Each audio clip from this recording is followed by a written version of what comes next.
Indian national काँग्रेसच्या नगरसेवकांनी चिखली शहरातील तीव्र पाणी टंचाई, दूषित पाणी पुरवठा आणि ढासळलेल्या स्वच्छता व्यवस्थेविरोधात आक्रमक भूमिका घेत प्रशासनाला आंदोलनाचा इशारा दिला आहे. शहरात 15 ते 20 दिवसांनी पाणी पुरवठा होत असल्याने नागरिकांचे हाल होत असून अनेक भागा टँकरवर अवलंबून राहण्याची वेळ आली आहे. नवीन पाणी पुरवठा योजनेचे काम संथ गतीने सुरू असल्याचा आरोप करत काँग्रेस नगरसेवकांनी मुख्याधिकाऱ्यांना निवेदन सादर केले. तसेच शहरात ठिकठिकाणी कचऱ्याचे ढीग साचल्याने नागरिकांच्या आरोग्याचा प्रश्न गंभीर बनल्याचे त्यांनी म्हटले आहे. तात्काळ उपाययोजना करा, अन्यथा तीव्र लोक आंदोलन उभारले जाईल, असा इशारा नगरसेवकांनी प्रशासनाला दिला. पाणी द्या, चिखलीकरांना पाणी द्या, पाणी द्या, पाणी द्या, चिखलीकरांना पाणी द्या.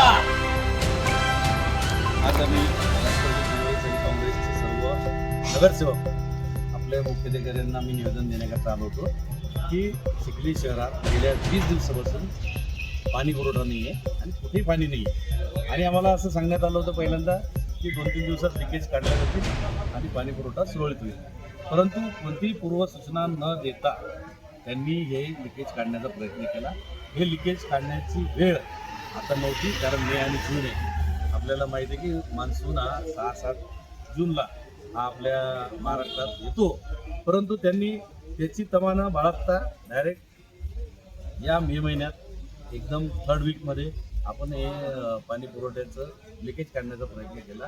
त्यामुळे प्रचंड आमच्या जिजाऊनगर किंवा रावतोडी भागात वेळ आली होती की आता त्या दिवशी पाणी देणार होते. तर 21 दिवस झाले पाणी नाही आणि 21 दिवसापासून पाणी पुरवठ्यापासून हे आमचं प्रभाग क्रमांक 1 वंचित आहे.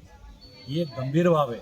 आपल्या चिखलीकर एवढी सगळ्या टॅक्स भरत असताना, सगळ्या गोष्टी करत असताना ही उपाययोजना आधी का केली नाही हे तर जाऊ द्या. अजून दुसरा प्रश्न आहे, आरोग्याचा प्रश्न आहे. आरोग्यावर सुद्धा आम्ही बोललेलो आहे. सगळ्या घंटागाड्या बंद आहेत, त्याच्यावर ड्रायव्हर नाहीत, त्याच्यावर आपलं हेल्पर नाहीत आणि कचरा काढला तर कोणी त्याचं उचलून देत नाही. ही पण परिस्थिती गंभीर आहे. या दोन्ही परिस्थितीबाबत आम्ही मुख्याधिकाऱ्यांना अवगत केलेलं आहे आणि शेवटचा इशारा दिलेला आहे की तुम्ही हे चांगलं काम करा, चिखलीकरांचं जीव नका घेऊ. आहे की नाही? आपण हे करू शकतो, कारण आता 5 महिने झाले आम्ही हे सगळं पाहत आहे. आम्ही चान्स दिलेला आहे सगळ्यांना सगळ्या गोष्टी करण्याचा. आणि आता पुन्हा एकदा त्यांना एक पूर्वसूचना म्हणून आम्ही एक निवेदन दिलं की आता तुम्ही हे पाणी पुरवठा योजना असो आणि आरोग्याबाबत असो, मला सांगा की साधं जिकडे तिकडे डास झालेले आहेत, परंतु फवारणी कुठे गेल्या, ते मशीन्स कुठे गेल्या, त्या साफ करायच्या, त्या बाकीच्या गाड्या कुठे गेल्या, काहीच दिसत नाही. इथं सगळे आम्ही काल पाहिलं की 4-4:30 वाजता सगळ्या घंटागाड्या इथं उभ्या होत्या. या सगळ्या घंटागाड्या जर इथं उभ्या राहिल्या तर चिखलीमध्ये 60-70 हजार आपल्या लोकसंख्या आहे. आणि या लोकसंख्येसाठी दररोज किती कचरा नेण्याची व्यवस्था पाहिजे. आपण 10-12 घंटागाड्या, त्याच्यातल्या 5-6 घंटागाड्या बंदच असतात, सध्या पण उभे असतात. आणि ते सगळं उभे आहेत, तुम्ही पहा तिकडे पण तुम्ही कॅमेरा करा. ह्या सगळ्या घंटागाड्या 4-4:30ला तर पूर्ण ब्लॉक असतात.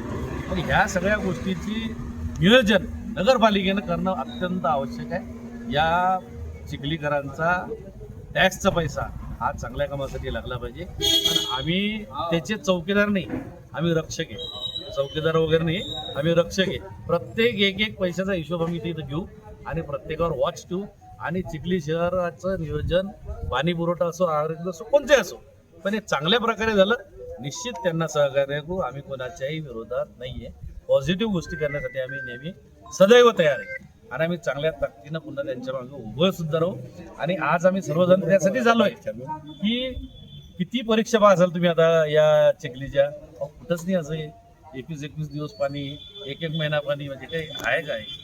आणि असं जर झालं तर एवढी मोठी आपली व्यवस्था आहे, या सगळ्या गोष्टी, या व्यवस्थेचं नियोजन फक्त मॅनेजमेंट झालं पाहिजे अशी आमची सार्थ अपेक्षा आहे. आणि निश्चित सांगतो त्याच्यात येशील. आम्ही रिमोट कंट्रोल सरकार इथं आहेच.